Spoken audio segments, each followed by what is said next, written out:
तो किसने सरकार से समर्थन वापस लिया? भाजपा ने। और कांग्रेस ने उसका विरोध किया। किसका? बीपी सिंह सरकार का। उन्होंने कहा कि दलितों को, पिछड़ों को, अल्पसंख्यकों को, इनको ये अधिकार मत दो। अगर कांग्रेस सही रहती तो समाजवादी पार्टी क्या बनती, क्या आरजेडी बनती, क्या और पार्टियां क्या बनती, क्या? अगर कांग्रेस अच्छी है नहीं, और ये ऊत के पूत है, इनके सालों का मुंह निकाल देंगे हम। जो हमें हिंदू हिंदू कर रहे हैं, हिंदू का मतलब होता गुलाम, नकारा, निकम्मा, नालायक, जो मुंह पे मुतवाए। ना हिंदू धर्म है ना मुसलमान धर्म है, मजहब है इस्लाम और धर्म है सनातन। और ये सड़े तन वाले हैं भूतनी के कांग्रेस भाजपा वाले। शिक्षा की बात करें, स्वास्थ्य की बात करें, उनको जेल भेज देते हैं। आजम खान साहब को जेल भेज दिया इन्होंने, क्योंकि इन्होंने वर्ल्ड क्लास यूनिवर्सिटी बनाई। अंदर पूछो मोहम्मद आजम खान, वो देश का पता, बिल्कुल आजम खान बिल्कुल, जो शिक्षा पे काम करता है, जो स्वास्थ्य पे काम करता है। इनके शासन में बहन बेटी को नंगा करके घुमाते और इज्जत लूटते, भूतनी के बेटी बचाओ बेटी पढ़ाओ की बात करने वाले।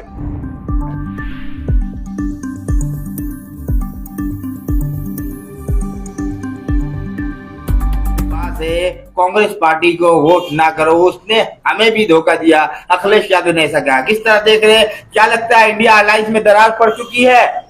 दरार का है कि भाई एक बात बताओ, कांग्रेस तो है गद्दार पार्टी है। पिछले 70-75 सालों से कांग्रेस ने दिया क्या इस भारत को? वही भाजपा का हाल है। भाजपा और कांग्रेस एक ही है, समझे ना? ये नहीं चाहती कि देश के जो भारतवासी लोग हैं उनके अधिकार मिले, उनका शोषण कर रही है। कांग्रेस और भाजपा एक सांप है और एक नाग है, समझे नहीं? दोनों को इनके फट कुचलने की जरूरत है, जब भी भारतवासी आगे बढ़ सकते हैं। ये दलितों, पिछड़ों, अल्पसंख्यक, आदिवासी, इन सबके अधिकारों को छीन रही है दोनों पार्टियां। ये निकम्मी और नकारा और नालायक पार्टियां हैं। ये देश के लिए खलनायक है भाजपा और कांग्रेस, ये ध्यान रखिए। क्या लगता है कि मध्य प्रदेश का चुनाव, जब चुनाव से ही ये घमासान शुरू हो चुका था, इससे पहले अखिलेश यादव ने बहुत ज्यादा नाराजगी जाहिर की थी कांग्रेस के प्रति, लेकिन फिर उसके बाद ऐसी कोई बात हुई, फिर उसके बाद वो नॉर्मल हुए। लेकिन ऐसा क्या हुआ कि फिर से उन्हें स्टेटमेंट देना पड़ा, फिर से कहना पड़ा कांग्रेस पार्टी धोखेबाज पार्टी है? ये तो है ही धोखेबाज पार्टी है भाई। इसने किसको नहीं धोखा दिया? पूर्व प्रधानमंत्री बीपी सिंह को धोखा दिया, जनता दल को धोखा दिया इसने, समझे नहीं? किसने नहीं दिया? भाजपा ने, कांग्रेस ने, सबने। जब मंडल आयोग की कमीशन की जो रिपोर्ट थी, जब लागू हो रही थी, पिछड़ों के लिए जब अधिकार मिल रहे थे, अल्पसंख्यकों के लिए अधिकार मिल रहे थे, तो किसने सरकार से समर्थन वापस लिया? भाजपा ने। और कांग्रेस ने उसका विरोध किया। किसका? बीपी सिंह सरकार का। उन्होंने कहा कि दलितों को, पिछड़ों को, अल्पसंख्यकों को, इनको ये अधिकार मत दो। तो ये वो सरकार है, ये पार्टी ये करेगी, ये कराएगी जाति जनगणना भूतनी की कांग्रेस। अखिलेश यादव का सही है सोचना, काय का गठबंधन? इसे इंडिया से बाहर करो, कांग्रेस को इंडिया गठबंधन से बाहर करो, और बहन मायावती को इसके अंदर लेके आओ, इसके पिछवाड़े पर लात मारो कांग्रेस के, ये ध्यान रखना। इंडिया अलायंस से बहुत बड़ी बात कह रहे हैं। अब इंडिया अलायंस से कांग्रेस को ही बाहर कर दिया जाए? बिल्कुल, कांग्रेस से बाहर करो इसको, और कांग्रेस को बाहर करो इंडिया गठबंधन से, क्योंकि ये लोग बेकार है। भाजपा और कांग्रेस एक ही है, एक ही थाली के चट्टे बट्टे हैं ये, समझे ना? ये देश के लोगों को मूर्ख बना रहे हैं। अगर कांग्रेस सही रहती तो समाजवादी पार्टी क्या बनती, क्या आरजेडी बनती, क्या और पार्टियां क्या बनती, क्या? अगर कांग्रेस अच्छी थी तो कांग्रेस शुरू से शासन करा। कांग्रेस ने तो क्या दिया? दलितों को, पिछड़ों को, अल्पसंख्यकों को और किसको? आदिवासियों को क्या दिया? कुछ नहीं दिया। आज देख लीजिए अल्पसंख्यकों की क्या हालत है। सबसे ज्यादा दुर्दशा जो अल्पसंख्यकों की है वो कांग्रेस ने करवाई है। कांग्रेस ने उनकी दुर्दशा कराई। कांग्रेस हमेशा से मुसलमानों को डराती रही है कि भाजपा वाले आ जाएंगे, संघी आ जाएंगे, समझे नहीं? इधर जो है भाजपा वो हिंदुओं को डराती रही है, और हिंदू बना रखे इन्होंने गुलाम, जबकि भारत में कोई हिंदू नहीं है। तो पाखंडवादी लोग हैं दोनों। भारत में हिंदू नहीं है? नहीं है कोई हिंदू। बात कर रहे? भारत में हिंदुओं की अक्सरियत है। अरे यार ओ भाई, तू कहां से आया? कहां से आया तू? तू तड़ाक में क्यों उतरा है? तू तड़ाक कौन? हिंदू नहीं है हम, बकवास कर रहे यार। कहां भारत में हिंदू? फिर क्या है नंदा भाई? मैं भारतीय हूँ जी, भारत माता का बेटा हूँ, भारत का लाल हूँ, सपूत हूँ, समझे नहीं? और ये ऊत के पूत है, इनके सालों का मुंह निकाल देंगे हम। जो हमें हिंदू हिंदू कर रहे हैं, हिंदू का मतलब होता है गुलाम, नकारा, निकम्मा, नालायक, जो मुंह पे मुतवाए। हम मुंह पे मुतवाते नहीं है, मुंह पे थूक देते हैं हम ऐसे पाखंडी और ढोंगियों के ऊपर, समझे नहीं? और आज के बाद हिंदू मत कह दियो, हिंदू लंडू घुसेड़ दूंगा मैं पूरा पूरा। तो नंदा भाई राठौर, लोकसभा का इलेक्शन अभी जो है कुछ ही दूर दिन बचे हैं, कुछ महीने बचे हैं, और ऐसे में इंडिया अलायंस का जो है दरार पड़ना, क्या लगता है इसमें भाजपा की जीत है? भाजपा की जीत नहीं है, भाजपा की जीत नहीं, कांग्रेस की जीत नहीं है। जीत होगी ना तीसरे लोगों की होगी, समझे, भारतवासियों की पार्टियों की जीत होगी। इसे अल्पसंख्यक, दलित, शोषित, वंचित, आदिवासी, पिछड़े, ये सब लोग इसे समर्थन करेंगे। उनकी पार्टी आगे आनी चाहिए। समाजवादी पार्टी आएगी, बहुजन समाजवादी पार्टी आएगी, गोंडवाना गणतंत्र पार्टी आए, और बहुत सारी पार्टी हैं जो भारतीय समाज की पार्टियां हैं, वो लोग आगे आए। और पहले नंबर ये रहे, जाति जनगणना की बात करते हैं तो इनके उठा ले अपनी जाति गणना कराए, किस किसने पार्टी का कौन कौन संस्थापक था, कांग्रेस का संस्थापक कौन था, वो अपनी करा ले जाति की जनगणना भारत में, समझे। ये जो भाजपा का संस्थापक कौन था, वो अपनी जाति की जनगणना करा ले, औकात पता चल जाएगी ना। और जो आज सवाल उठा रहे हैं अखिलेश पे और मायावती पे और गोंडवाना गणतंत्र पार्टी पे, तो उनकी करा ले जाति जनगणना, इनकी औकात पता चल जाएगी भूतली वालों की, कि भारतवासियों की क्या ताकत है, कौन नहीं है। हिंदू के नाम पे छूतियां बनाते हैं कांग्रेस भाजपा वाले, और हिंदू मुसलमान खुद बना के राजनीति कर रहे हैं, समझे। ये ध्यान रखो, ना हिंदू धर्म है ना मुसलमान धर्म है, मजहब है इस्लाम और धर्म है सनातन। और ये सड़े तन वाले हैं भूतनी के कांग्रेस भाजपा वाले, जो धर्म मजहब के नाम पे लोगों को बरगलाने का काम करते हैं। इनकी बुरी हालत होने वाली आने वाले समय में, और कोई बचा नहीं पाएगा इन्हें। और देख लेना, मैं फिर कह रहा हूं मध्य प्रदेश वासियों से, बहिष्कार करो कांग्रेस भाजपा दोनों का।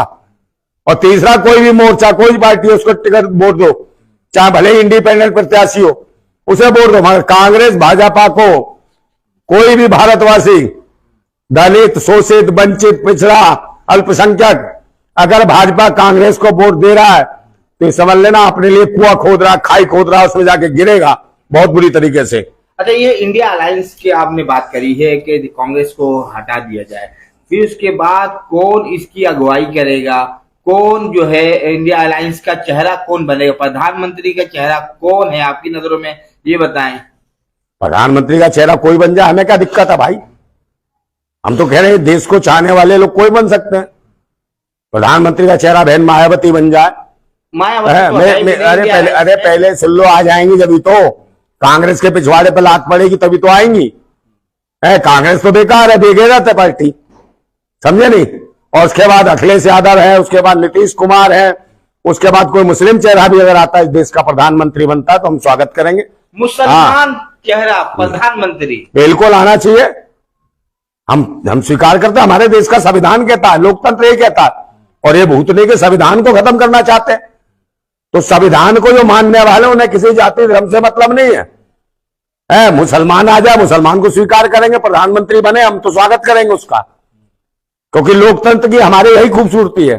पूरी दुनिया से सबसे बेहतरीन संविधान है हमारे भारत का, जो सबको आजादी देता। मगर ये कांग्रेस भाजपा के लोग नहीं चाहते हैं कि दलितों का कहीं नेतृत्व हो, पिछड़ों का कहीं नेतृत्व हो, अल्पसंख्यकों का नेतृत्व हो, कि मुसलमान भी इस गद्दी पे बैठे। ये नहीं चाहते कांग्रेस भाजपा के लोग, ये चाहते हैं वो जातिवादी गुंडे बैठे रहे जो सबका शोषण करते रहे, दलितों का, पिछड़ों का, आदिवासियों का, मुसलमानों का, सबका शोषण करें। और ये कांग्रेस और भाजपा ही है, एक सापनाथ और एक नागनाथ। अब जरूरत है भारतवासियों को इनके फन कुचलने की, भूतनी वालों को। इतनी बड़ी बात कह रहे, सापनाथ नागनाथ, हाँ। आपको डर नहीं लग रहा नंदा भाई राजपूत? काय का डर लगेगा भाई, हम भी सपेरे हैं भारत के, समझे। सबका जहन निकाल ले, पिटारे में बांध के ले जाएंगे भूतनी वाले कांग्रेस भाजपा के जितने सापनाथ नागनाथ है, ये ध्यान रखना। लेकिन नंदा भाई राजपूत, क्या वजह रही है कि इंडिया अलायंस मजबूत होने के बजाय और कमजोर होती जा रही है? मजबूत? अरे भाई मजबूत कहाँ है ना, कांग्रेस को मजबूत होने के बजाय कमजोर तो होगी, कमजोर होती जा रही है। बात सुने पहले, कमजोर तो होगी। कांग्रेस को बाहर निकालने देखना कितनी जल्दी मजबूत हो जाएगी, कांग्रेस की वजह से। यानी कि मेन चेहरा, मेन पार्टी को आप निकालने की। अरे भाई पार्टी कुछ नहीं है, बाल्टी भर के पूरा देश पी गई है, पार्टी का है कि तो इन्होंने 70 साल में देश के लिए कुछ नहीं करा। कुछ नहीं करा 70 साल में, क्या इनके बाप का देश बनता देशवासियों से? इनको दिया किसानों ने, मजदूरों ने, देश के आवाम ने दिया है। इनके का बाप लेके आया था, इन्होंने क्या दे दिया कांग्रेस ने? इसरो बनाया, एम्स बनाया, इनके बाप ने बनाया, इनके बाप का पैसा था क्या इसरो बनाने का? देश की आवाम का, जनता का, किसानों का, मजदूर का, मेहनत करने वाले हर इंसान का था। कांग्रेस का नहीं। इन्होंने IIT बनाए, एम्स बनाए, इतने बड़े बड़े जो है हाँ। बनाए हैं। इनका बाप का था ना, IIMTS सब कुछ इन्होंने बना दिया भूतनी वालों ने। देश की जनता का हाथ है उसमें। जनता टैक्स ना देती, मेहनत ना करती, ये भूतनी के तो हराम की खा रहे थे। हवाई जहाज में इनके बाप ने हवाई जहाज बनाता इस बोल के जाते थे, इनकी मां की जय। भूतनी वाले कुछ नहीं बना कांग्रेस ने। ये जो कुछ बनाया, भारत की तरक्की हुई है, भारत के वासियों की वजह से हुई है। भारतवासियों ने तरक्की करी है। तो नंदा भाई राजपूत, क्या देख रहे हैं आपके लोकसभा में ऐसा 2024 के चुनाव में ऐसा क्या होने वाला है, क्या लगता है आपको? 2024 के चुनाव में, लोकसभा चुनाव में देखना कांग्रेस भाजपा का सफाया होगा और तीसरी शक्ति आएगी। भाजपा का सफाया? दोनों का सफाया। भाजपा के लिए फुल बहुमत से सरकार बनाने जा रही है। आपने जो लोकसभा में आपने नहीं देखा कि जिस तरीके से प्रधानमंत्री कहते हैं कि इस बार जो है फुल बहुमत से सरकार बनने जा रही है भाजपा की। तो प्रधानमंत्री तो पता नहीं क्या क्या कहता है यार। प्रधानमंत्री जो कह देगा वही हो जाएगा। वो तो कहता था 15 लाख देगा, 2 करोड़ रोजगार देगा। कल प्रधानमंत्री कह देगा भाई मैं तो बैल का दूध पी के इतना बड़ा हुआ हूं, तो मेन मिस्ट्री मीडिया भूतनी की ये बताने लगेगी बैल के दूध के फायदे। ये मूर्ख लोग हैं। तो भारत का प्रधानमंत्री कम है, पायदान मंत्री ज्यादा है, कारपेट जगत का, समझे नहीं? ये गुलाम है उनका। ये देशवासियों ने देश के सारे सरकारी संस्थान बेच दिए इसने। बहन बेटियों की इज्जत लुट रही है इसके शासन में। कोई सुरक्षित नहीं है, रोजगार की स्थिति बिल्कुल कमजोर है और महंगाई अपनी चरम सीमा पे। शिक्षा के केंद्र सारे बंद कर दिए भूतनी वालों ने। और कोई शिक्षा की बात करे, स्वास्थ्य की बात करे, उनको जेल भेज देते हैं। आजम खान साहब को जेल भेज दिया इन्होंने क्योंकि उन्होंने वर्ल्ड क्लास यूनिवर्सिटी बनाई। इलेन भूतनी वालों ने जेल भेजा उन्हें, समझे? वो शिक्षा की बात करते थे। उन्होंने कभी, आजम खान साहब ने कभी नहीं हिंदू मुसलमान की कभी बात नहीं करी। उन्होंने जब बात करी देश के इंसान की बात करी और बहन बेटियों की इज्जत और सम्मान की बात करी, समझे? उन्होंने सोचा गरीब मजलूम जो मजदूर के बच्चे हैं, जो रिक्शे वाले का बच्चा है, जो किसान का बच्चा है, वो कम से कम फीस में हमारी यूनिवर्सिटी में से पढ़ेगा और जाएगा। इंजीनियर बने, डॉक्टर बने, IPS बने, IAS बने, कलेक्टर बने। उन्होंने ऐसी एक रास्ता दिया। मगर पाखंडियों की सरकार कांग्रेस और भाजपा की है। कांग्रेस के नवाब और भाजपा के वो पाखंडी, ये दोनों ने मिलके, समझे, आजम खान साहब के पीछे पड़ गए भूतनी के। क्योंकि वो मिशन पे काम कर रहे थे। वो चाहते थे कि भारत की जो कौम है, भारत के जो बच्चे हैं, शिक्षा की ओर जाए, विज्ञान की ओर जाए और तरक्की करें, दुनिया में नाम रोशन करें। कोई APJ अब्दुल कलाम बने, कोई डॉक्टर बाबा भीमराव अम्बेडकर बने। ऐसी सोच से उन्होंने काम किया, समझे नहीं? इन्हें भूतनी वालों क्या मालूम है। और आजम खान साहब को अंदर डाल दिया जेल के अंदर। एक बात बताओ, कौन सी डिग्री, कौन सा क्या है? अगर डिग्री है, कोई आपने कहा कि जन्म प्रमाण पत्र को लेके घपला हो गया, तो एक बात बताओ, मोदी जी की डिग्री तो है डुप्लीकेट, कंप्यूटराइज। तो इनको मोदी जी को कौन जेल में डालेगा ये बताओ? कौन उनके खिलाफ मुकदमा करेगा? मगर कोई कुछ नहीं बताएगा। लेकिन नंदा भाई राजपूत, मध्य प्रदेश में अगर कांग्रेस अगर कुछ सीटें अखिलेश यादव को दे देती तो ये विवाद पैदा नहीं होता। अखिलेश यादव की नाराजगी हो सकता है दूर हो जाती इससे, लेकिन उन्होंने ऐसा नहीं किया। क्या लगता है? अरे अखिलेश यादव को क्या देंगे? भिखमंगे थोड़े ही हैं। ये देश के मालिक है अखिलेश यादव। ये देश के मालिक है ये लोग जिनको तड़पाया जा रहा, तंग किया जा रहा। मैं कह तो रहा हूं, आज जिसे देश का प्रधानमंत्री होना चाहिए था वो जेल के अंदर है। कौन है जेल के अंदर? पूछो। मोहम्मद आजम खान। वो देश का प्रधान, बिल्कुल आजम खान बिल्कुल, जो शिक्षा पे काम करता है, जो स्वास्थ्य पे काम करता है, जो गरीबों के लिए काम करता है, जो मजलूमों के लिए बात करता है, जो हिंदू और मुसलमान की बात नहीं करता, इंसान की बात करता है, समझे? जो मंदिर और मस्जिद की बात नहीं करता, बहन बेटियों की इज्जत की बात करता है, वो आदमी आज जेल के अंदर है। समझे? ऐसे लोगों को आगे आना चाहिए।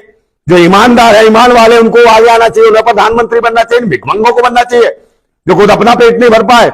ये प्रधानमंत्री बनेंगे भूतनी के, इनको हटाया जाए। जब तो मैंने कहा कि अल्पसंख्यक हो, दलित हो, पिछड़ा हो, आदिवासी, कोई देश का प्रधानमंत्री बन जाए, हमें कोई तकलीफ नहीं है। अगर 2024 के चुनाव में कांग्रेस या फिर भाजपा की सरकार बनती है तो ऐसे में नंदा भाई राजपूत क्या करेंगे? कांग्रेस भाजपा की मैं क्या करूंगा भाई? मेरा काम है, मैं तो क्रांति कर रहा हूं और इनकी भ्रांति साफ करूंगा, छांटता रहूंगा इनकी भ्रांतियां। आंदोलनकारी हूं, भारतवासियों के लिए लड़ता रहूंगा, सच्चाई ईमानदारी से आंदोलन करूंगा। 35 वर्ष हो गए, कर रहा हूं और फिर करता रहूंगा। मगर इनका सफाया करना जरूरी है। एक नागनाथ एक सांपनाथ, अगर इनको वोट दोगे तो बेटा हो जाओगे नाथ नाथ तुम सब, समझे। इनको साफ करना जरूरी, इनके फंड को चलने हैं। ये कांग्रेस भाजपा के जो विषैले जो है, ये जहरीले जो हैं, ये देश की हर कौमों को खा रहे हैं, चाट रहे हैं। ये दीमक है देश के लिए, कांग्रेस और भाजपा इसको खोखला कर रहे हैं। देश के सारे सरकारी संस्थान बेच दिए इन दोनों ने मिलके। एक ने बेचना शुरू करा, एक ने पूरे बेच दिए, समझे। एक ने मंदिर का ताला, मस्जिद का ताला खुलवाया, फलाना करा, और दूसरे ने मस्जिद और मंदिर के नाम पे आतंक मचा दिया। तो ये दोनों एक ही है, भूतनी के समझने की जरूरत है। हमें चाहिए शिक्षा, स्वास्थ्य, रोजगार, सुरक्षा, महंगाई पर कंट्रोल, हमारे बहन बेटी सुरक्षित रहें। मगर इनके शासन में बहन बेटी को नंगा करके घुमाते और इज्जत लूटते। भूतनी के बेटी बचाओ बेटी पढ़ाओ की बात करने वाले हैं, बहन बेटियों की इज्जत लूट बलात्कार करते हो। ये बलात्कारी हैं, देशद्रोही हैं, आतंकवादी हैं, उग्रवादी हैं, भेड़िए हैं, दल्ले हैं, नालायक हैं, खलनायक हैं, बेईमान हैं, कमीने हैं, बेशर्म हैं। चलिए, बहुत शुक्रिया, धन्यवाद।